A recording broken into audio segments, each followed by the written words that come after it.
Are the Magpies cooked, or is 2026 another year of the Pies pushing deep into September and hoping to add another Premiership Cup? And has the addition of Jack Buller to the side via a trade from the Sydney Swans got any fantasy footy and Supercoach implications for us in 2026? We're going to unpack all that and more on today's episode as we look at the trade of Jack Buller from the Sydney Swans right over to the Collingwood Football Club. He's somebody that really, if you haven't deep dived into trade period or been a Swans fan, you're probably like, Jack what? Jack who? But no, let's give Jack some flowers here. He's a really strong, powerful framed footballer. He's hard to get around. He's an imposing figure. And you're just getting these glimmer moments at AFL level. Yes, he's not the most experienced AFL player yet. Saw 9 games this season, but there's just enough to kind of keep you interested that you just go, oh, or that positioning and that framework of how he moved that player out create a pretty easy marking moment for him when he had a player on him.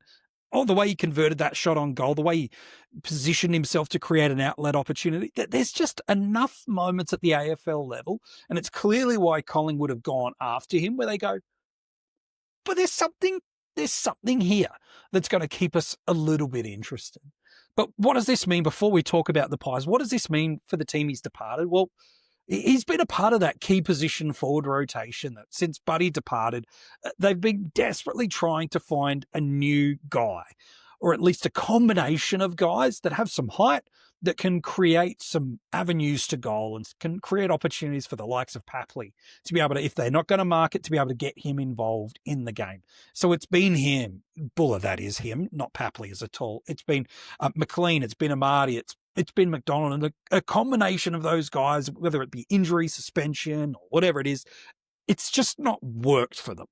It's why they went all in on a Charlie Curnow, when a player of his potential caliber, and I mean potential caliber being, we know he's all Australian and Coleman medal territory, but that's what he's been. We hope for him and for the Swans fans that that's what he is, but I use that term potentially, not in a derogatory sense, but in an intent and hopeful sense.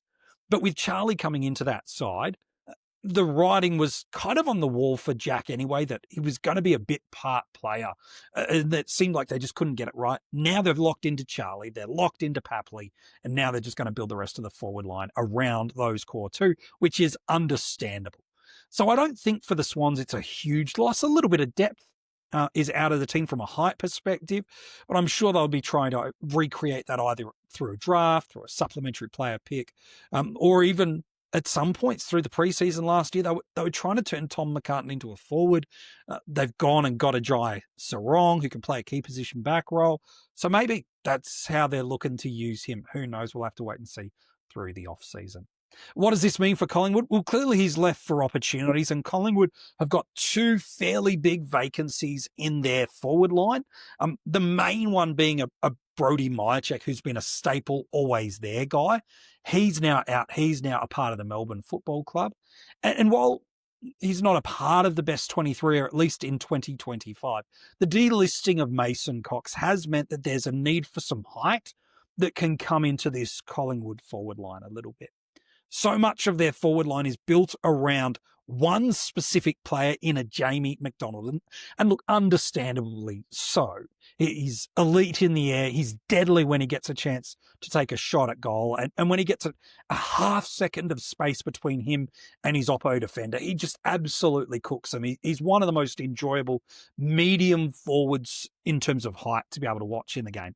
This forward line is built around him. It's got a nice pressure forward in the likes of Lachie Schultz. He's not getting enough credit for what he could be. We've started to see that come his way over the last 12 to 18 months. Bobby Hill's a Norm Smith medalist. Bo McCreary adds some speed and intensity, although he's been pushing up the ground a little bit more of late. This is what their forward line is built around, but they do need something that can take that contested, that overhead mark, and give them the outlet. Who plays these tall roles is really the question. I still think Membry's a nice third tall option. Leader, take a good option. Kick 1.5 goals a game. Kind of get to that 30 plus 40 goals a game is always a nice outlet to have that sitting through there. And he's capable of kicking 3, 4, 5 on his day. Dan McStay needs to establish himself. He's not really kicked on. I know injuries have really hurt him, but he's not really kicked on to be that. So there is a world where Jack gets not an opportunity early, but consistent opportunities early if injuries or just the consistency of their structure means that he needs to sit there. Like, he's got the height about him at nearly 200 centimeters. He's got that frame about him to be an imposing, throw it on his head, and if he can't mark it, at least make a contest and let the Hills, let the McCrearys, let the Schultzes go to work on the deck. So I like that. Can add some ruck relief role for a Darcy Cameron, who does his best when he's at 80% centre square attendance type ruckman. I actually think Jack's a pretty good shot at some games here. Now, it does depend how tall they want to go with him, Membry, and McStay. That really is interesting, but I think he's a good shot at getting some games early. Certainly, if there's no injury that hits in the Collingwood system, it's not certain. But man, if one of those two talls, specifically down to McStay, go down, who can also play a little bit of relief ruck and push and emerge into the back line for some height as well, I think there's a world we could see some games here. From a fantasy footy perspective, well, he played just, like I said, the 9 games this year, an average in the high 40s in fantasy, top score of 75, a top score of 88 this year in Supercoach of the 2025 season, and an average in the low 50s. So nothing really to write home about. But it depends on a lot of variables. The way formats handle injuries is different, and the discounts. He missed the start of the year with a shoulder injury. It didn't rule him out for half the year by any means, but it meant he wasn't able to play at the start of the year. And the reason I bring up the injury is because if one of the formats choose to award him a discount because he missed some of the year through to some of that injury, well, potentially now we're getting a little bit of a discount on him, which for Classic, again, high 40s in fantasy, low 50s in Supercoach is nothing to write home about. But he just might be that guy that through your preseason, if he gets some discount, and that's the big premise, I'm not too sure he will, but if he does, he might just be that slightly expensive cash cow guy that you throw on the bench and you just go, look, I know if I need to get down to the right option through the preseason, if I need to have 60 to 70K accessible to me or 100K accessible to me, I could just take him, drop it down to the cash cow I like, get a Sam Grill type, one of the new draftees, and away I go. I feel like he's that sort of cash cow that we will kind of look at. Let's just hope, this sounds terrible, but let's put it this way.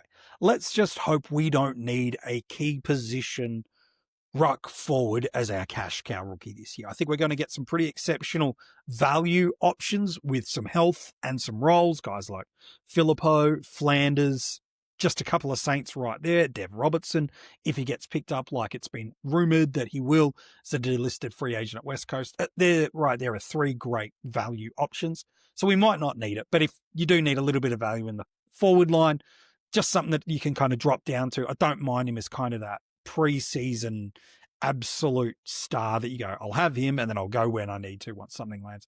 I think that's kind of okay. He's no certainty in that best 23 for the Pies, but he's as good a chance knocking on the door because he has some of the skill sets that they desperately need to address. And with his height, with his strength and his ability to go into the ruck, he can offer something for them. But what's your take, Pies fans? Do you think you've got an absolute ripper here? Do you see him inside your best 23? If you're watching this on YouTube, I'd love to know where you think he's going to play and will he play. If you're also watching this on YouTube, you haven't liked this video or any of the videos, subscribe to the channel. Please make sure you do. It's a 2-second thing. I know it feels like it means nothing, but it actually makes a huge impact for us here. So I'd appreciate if you can do that. If you're watching this on Spotify or listening to this as an audio podcast, please make sure you follow the channel, give us a 5-star rating, and every single player that's moved clubs during the trade and free agency period, we've dropped a video and an audio episode on them on the channel here. Please make sure you go back and check it out. Even if you're just getting back into your fantasy footy or just catching up on the players that have been there, make sure you jump back in. There's plenty of episodes, plenty of content for you to sink your teeth into as we start to gear up for your fantasy footy season for 2026.